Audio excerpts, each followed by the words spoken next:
Hey, what is going on guys? RvzStealth here, and in today's video, we're going to be taking a look at Sona in patch 6.14 and talking about why she's probably one of the strongest, if not the strongest supports for this patch. So if you guys don't know the changes that Sona did get this patch, I'm not going to go over all of them. You can read the patch notes if you want to know what specifically happened, but her Q did get a bit of a nerf. All of her other abilities did get buffed though, which is making her really good for this patch.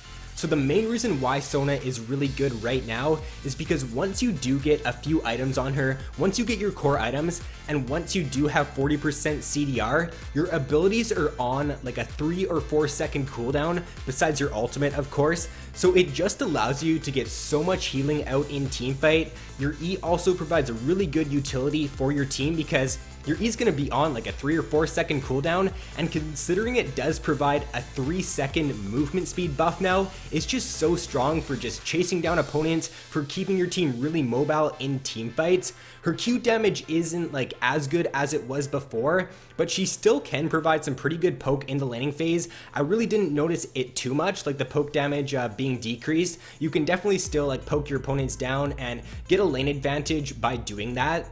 So let's go over the build that you are going to want to run on Sona for this patch.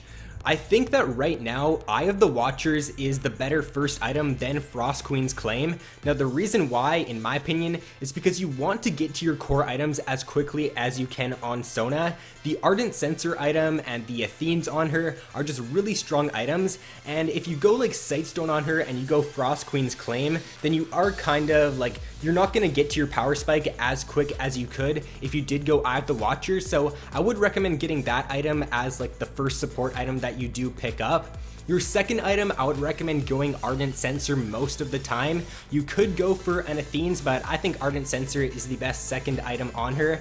And then after the Ardent Censer, Athenes is a pretty good pickup. If the enemy team does have like a lot of AP damage, then you could go a Locket, but if not, then I would go Athenes next. And then Mikhail's is also a great item on her.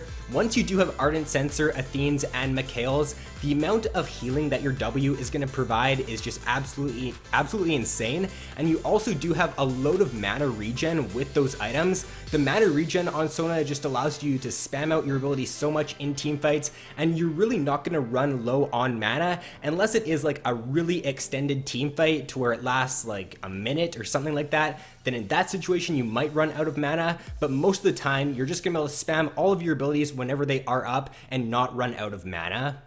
And for your boots on Sona, I would not recommend going the CDR boots because with Ardent Censer, Athenes, and if you pick up like a Locket, then you're going to get 40% CDR from those items. So going the CDR boots really isn't necessary. You could go for Sork boots to provide some more damage for your team, or you could also go for like Swifties if you want. I would recommend picking up Sork boots though, because I think that's the best option.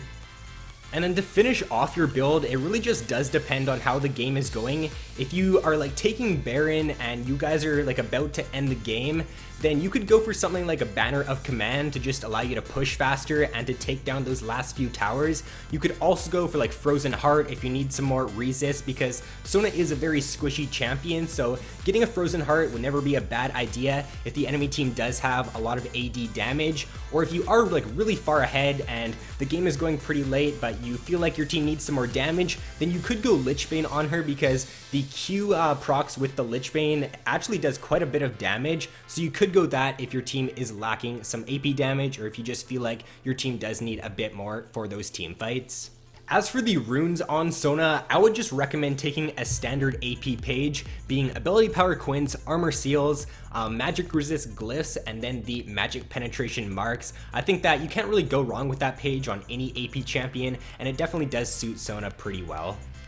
Now for the Masteries on her, I would recommend going 1812 and taking the Windseeker's Blessing in the Cunning Tree. Now the reason you take Windseekers is because your heals are just going to do a lot more if you have like Windseekers, you buy Mikhail's, and you also have Ardent Censer. Your healing like amplification is going to be absolutely insane, and you're just going to be able to keep your team really healthy in team fights if you do go for that Mastery. And lastly guys, a few tips for Sona support here. So she is still a very squishy support champion. I would not recommend picking her into someone like a Leona or a Blitzcrank unless you are very confident in your Sona play. The reason being is because if you get hooked by Blitz or if you get all in by the Leona, then you're pretty much dead if you do get hit by their CC, since you are very squishy. So you just gotta be able to position well in teamfights and in the laning phase as her to be successful. Try to stay on the backline or in the backline. You want to be more of like a heal bot and a movement speed bot in those team fights. Obviously look for your ultimate whenever you can, because let's not forget, like, Sona's ultimate is a really strong ability and it can change a game if you do get a good ultimate off. So I just think that Sona's kit is like really overloaded right now. She's got super low cooldown abilities. She does have that carry potential, like with her ultimate, if she can hit a good one in a team fight. So overall guys, if you have not played Sona this patch, she hasn't been seeing like very many bans so far. So I would recommend picking her up if you are a support main especially, and trying to get some freelo with her this patch well you can. That is going to be all for the video guys. If you did enjoy, then please be sure to leave a like, subscribe if you guys have not already, and also let me know how you end up doing with Sona support this patch if you do decide to try her out. So thanks for watching guys, have an awesome day, and I will see you in my next video.